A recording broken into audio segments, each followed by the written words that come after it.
안녕하세요. HSK 강사 김민정입니다. 이 시간에는 2월 HSK 6급 시험을 대비해서 대비 특강을 진행해 보도록 하겠습니다. 오늘 독해 1부분을 진행을 할 건데요.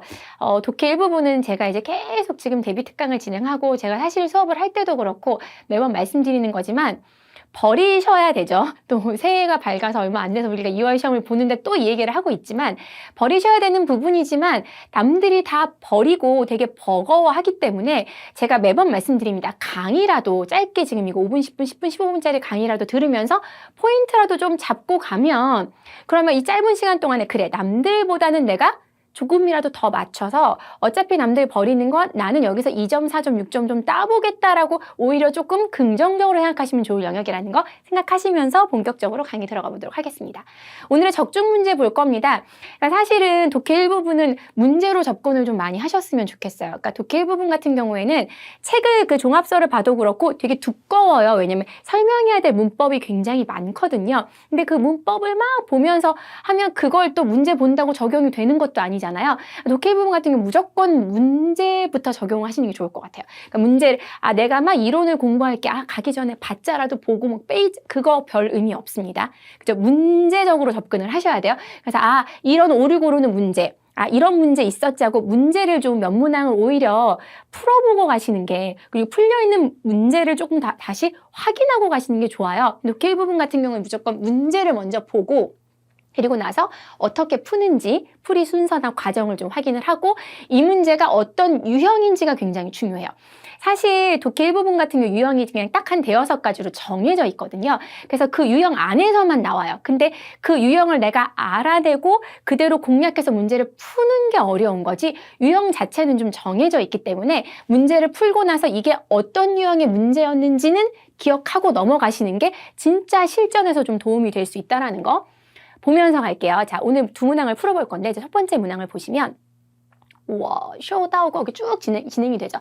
짧은 문장 앞에 51번부터 한 56번까지는 조금 짧아요. 그래서 뒤에 시간이 없다 치면 51번부터 55번까지라도 내가 조금은 빨리라도 좀 꼼꼼하게 보면서 문제를 풀겠다 생각하시면 좋을 것 같습니다. 자, 52번 문제는 뒤로 갈수록 조금은 길어지죠. 이런 형태로 진행이 됐고 아까 51번 문제 같은 경우에는 그래도 해석이 되는 부분이 조금씩 있었는데 52번 같은 경우는 처음부터 막 좀 이렇게 막 정신이 없네라고 생각하실 수는 있는데 어휘보다는 구조가 중요하다라는 거 기억하시고 가셨으면 좋겠습니다. 자, 풀이 순서를 볼 거예요. 내가 문제를 지금 고사장에 앉아 있어요. 그래서 문제를 딱 봐요. 그럼 난 뭐부터 해야 되지? 이제 넘기겠죠? 넘겨서 61번부터 풀거나 아니면 이제 독해 4부분부터 푸시는 분들 계시겠죠? 그리고 중요한 건 독해 1부분은 제일 마지막에 풀라고 하잖아요.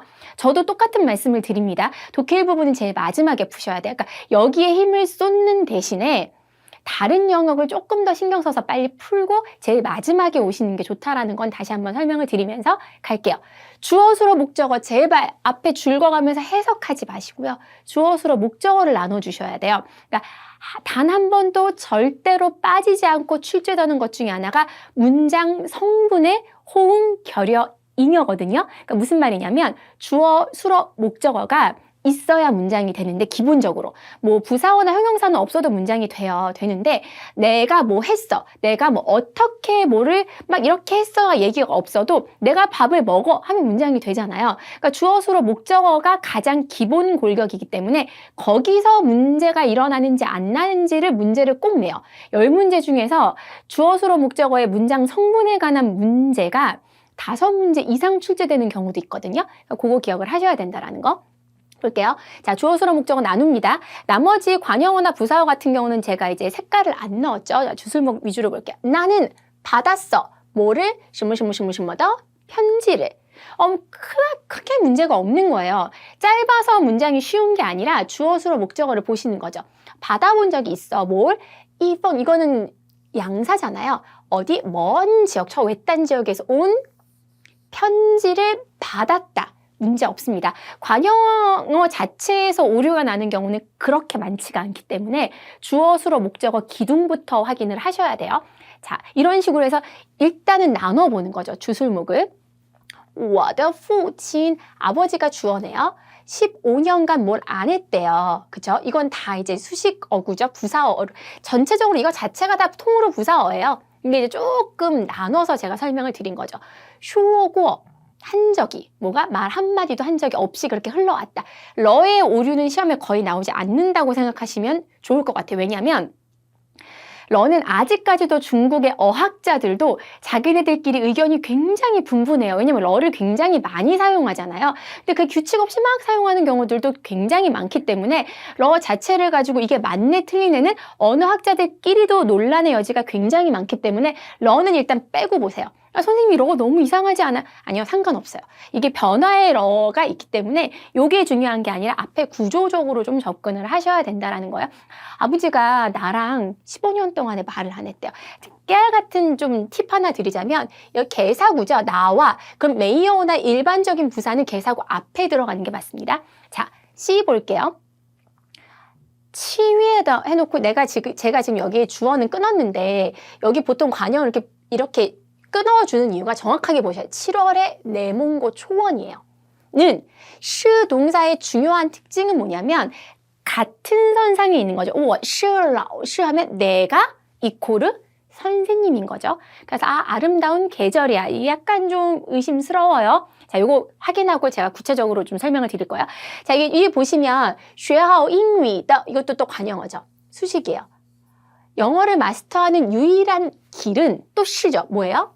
부끄러워하지 말고 얼굴 두껍게 해야 된다. 이 의미상으로 정확하죠. 이 길은 부끄러워하지 마라. 왜냐면 이게 어떤 특정을 지칭하는 사물을 지칭하는 경우에는 이게 지금 문장이기 때문에 호응이 안 된다고 생각할 수 있는데 방법은 행동이나 마음가짐도 되잖아요. 그러니까 언어를 마스터할 수 있는 유일한 방법은 뭐야, 네가 뭐 하는 거야 라는 거잖아요. 부끄러워하지 말고 얼굴 그걸 두껍게 가지라고.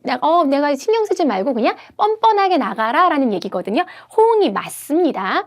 자, 그러면 이제 제일 중요한 건 뭐냐면 문장 성분에 대한 얘기는 엄청 중요하다고 말씀을 드렸고요. 또 나오는 게 접속사나 특수구문이거든요. 그래서 요 세 가지만 생각하면서 문장을 보라는 얘기인 거예요. 자, 7월의 레몬고면 7월이 주어가 아니라 레몬고 초원이 주어인데 아름다운 계절이래요. 앞서 말씀드렸다시피 시는 이코르의 개념인데 초원이 어떻게 계절이 됩니까? 예를 들어서 내몽고 자오엔더 치유에 하면 맞죠? 내몽고의 7월은 너무나 아름다운 계절이야는 맞는데 여기는 이제 수어를 기점으로 주어랑 목적어가 호응이 되지 않는다는 거 굉장히 많이 나오는 형태이기 때문에 여러분 반드시 기억하셔야 될 부분이라는 거 아셨으면 좋겠어요. 그럼 맞으려면 이제 띠방으로 가야 된다는 거. 자, 두 번째 문제 볼 거예요. 두 번째 문제도 같은 논리를 보셔야 돼. 해석 안 돼도 사실 보시면 까이띠 주어를 잡아야죠. 이 지역은推광 널리 보급하고 퍼뜨린대요. 이걸 퍼뜨리겠죠? 이게 목적어가 되는 거예요. 뭘 사용해서? 이러한 씨앗들을 사용해서 돼지를 먹인대요. 좀 어려운 스타일의 문장이긴 하지만 이걸 사용해서 크게 보는 거죠. 얘와 얘를 사용해서 옌즈빙 이걸 사용해서 빙 사용해서 이렇게 가는 거죠. 얘를 돼지를 먹일 수 있다라는 걸 보시는 거예요. 근데 B 같은 경우도 볼게요. 간단히 말하면 주어가 我们很有可能赢得 얻을 수 있대요. 뭐를? 이培训项目的投票를 여기서 이길 수 있다요. 그러면 이 경쟁, 입찰 경쟁에서 내가 이길 수 있다. 입찰 경쟁이 좀 어려운 단어기는 해요. 하지만 이러한 항목에 뭐에서 이길 수 있다. 주어, 수로, 목적어가 갖춰졌구나. 니 인가이 너는 마땅히 자문을 구하다 묻다인데 쉰원 자체를 모르면 원만 아시면 돼요. 보통 일반적인 동사는 목적어 하나를 가집니다. 근데 어떤 동사들 같은 경우는 목적어를 연달아 두 개를 가질 수 있는 동사가 극히 적은데 그 중에 하나가 우원이에요. 그러니까 영어로 따져도 영어의 기부동사 보시면 직목, 간목 이렇게 하잖아요. 누구누구에게 무엇을 주다. 마찬가지입니다. 이것도 누구누구에게 무엇을 묻다라는 동사의 원 자체가. 그러니까 또이나 게이 같은 걸 쓸 필요 없이 원은 원니 이거 원티 나 너한테 바로 물어볼게 문제 하나를. 이런 식으로 이 원이라는 동사는 목적어 두 개를 연달아 받을 수 있어요. 그래서 여행사한테 是否 되는지 안 되는지, 당신을 위해서 이 여행의 그 상해보험을 처리를 했는지 안 했는지를 묻는다 해서 목적어가 두 개가 연달아 나왔다는 거. 여러분이 스스로가 발견하기 어려울 수 있지만, 그래서 제가 독해 일부분은 이 전문가의 도움을 받는 게 중요하다는 거예요. 시험 보시기 전에 독해 일부분에 관련된 그런 강의들을 좀 찾아서 조금이라도 보시면 도움이 되는 거예요. 아, 이렇게 해서 구조를 좀 보시는 거잖아요. D도 마찬가지입니다. 对于什么什么来说 하면 전 지구의 화교인들 입장에서 볼 때 농리 신예는 역설은 우이시, 의심의 여지 없이, 여기 시죠. 의심의 여지 없이 굉장히 중요한 프로그램이다, 행사다라고 하는 거죠. 굉장히 중요한. 이건 문장적으로 접근을 해서 이렇게 끊으면 굉장히 쉽게 이게 오류가 안 났다는 걸 파악할 수 있습니다. 자, 그럼 구체적으로 한번 살펴보겠는데 이게 되게 중요해요. 그러니까 왜냐하면 아까 지금 봤을 때 뭐뭐뭐뭐이다, 무엇이 이렇게 정확하게 뭐 입찰 경쟁에서 승리하다 이렇게 수월한 목적어랑 호응이 맞는데, 얘 같은 경우에는 투웨이광은 무언가를 보급을 하는 거예요. 근데 이게 보시면 이러한 열매들을 사용해서 돼지를 먹이는 걸 보급할 수는 없죠. 먹이는 그런 방법, 이런 노하우나 이런 기술을 보급한다라고 가야 돼요. 그래서 여기에 목적어가 사실은 없는 거예요. 보시면 완벽한 문장을 만들려면 이걸 사용해서 뭐를 하는 이 경험을 널리 보급해야 된다라고 접근을 해야 된다는 거죠. 그래서 문장 성문의 결여가 된다라는 거. 오늘 두 문제를 풀었는데 제가 비교적 조금 어려운 문제를 가지고 오기는 했어요. 근데 이 문제 자체가 시험에 굉장히 많이 나오는 유형입니다. 51번은 크게 어렵진 않았어요. 그래서 51번 같은 유형의 문제가 나오면 무조건 여러분들이 나 오늘 이 강의를 봤는데 내가 며칠 뒤에 시험을 보러 갔는데 되게 비슷한 형태가 나왔어. 그러면 쉽게 문제를 풀 수 있고요. 52번 같은 문제의 경우에는 어느 정도의 어휘력이 필요는 하지만 여기서 중요한 건 여전히 주어수로 목적어의 호응을 따져보라는 거죠. 그러니까 제가 오늘 그 두 문항을 왜 가지고 왔냐면 어쨌든 독해 일부분은 문장 성분으로 접근을 해야지 단어로 접근을 할 생각을 하지 말아라 이기 때문이에요. 그래서 주어, 수로, 목적어부터 찾으면서 문제를 푸셨으면 좋겠다는 거. 독해 일부분은 여러분이 좀 어려우면 이렇게 강의를 찾아가면서 실질적인 문제를 푸는 거를 몇 문제씩 이렇게 조금 보세요. 그러면 시험 현장에 갔을 때 내가 봤던 문제인데 라고 비슷하게 나올 거예요. 그런 식으로 접근을 하셔야지 이론적으로 막 공부하시면 힘들 수 있기 때문에 남들이 다 버리는 독해 일부분을 우리는 그래도 남들보다 좀 좋은 점수를 맞아보자라는 생각으로 조금은 내려놓고 편하게 공부하시면서 좋은 성적 얻으시길 바라면서요. 이 수업 여기서 마무리 짓도록 하겠습니다.